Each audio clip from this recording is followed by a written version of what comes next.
السلام علیکم ورحمۃ اللہ وبرکاتہ۔ الحمدللہ رب العالمین والصلاة والسلام علی اشرف الانبیاء والمرسلین نبینا محمد وعلی آلہ واصحابہ اجمعین، اما بعد۔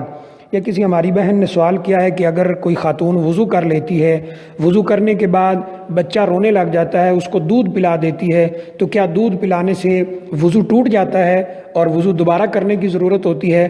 دیکھیے، بچے کو دودھ پلانا اس سے وضو نہیں ٹوٹتا، اور نہ ہی کہیں یہ نواقض وضو یعنی وضو توڑنے والی چیزوں میں ذکر کیا گیا ہے۔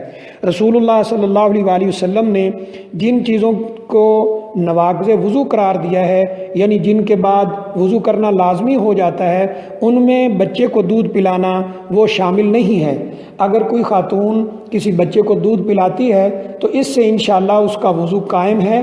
بچے کو دودھ پلانے کے بعد وہ نماز پڑھ سکتی ہے اسی وضو سے، اس سے انشاءاللہ اس کا وضو ختم نہیں ہوتا ہے۔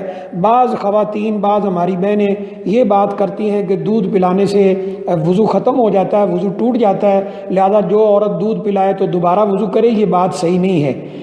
وہ صرف سنی سنائی بات ہے جس کی کوئی دلیل ان کے پاس نہیں ہے، جس کا کوئی پروف نہیں ہے۔ ہمارا دین دلیل کا نام ہے، تو بچے کو اگر دودھ پلایا جائے تو اس سے انشاءاللہ وضو نہیں ٹوٹتا ہے۔ کوئی خاتون وضو کر کے آئے، نماز پڑھنے لگے، بچہ رونے لگے، اس کو وہ دودھ پلا سکتی ہے۔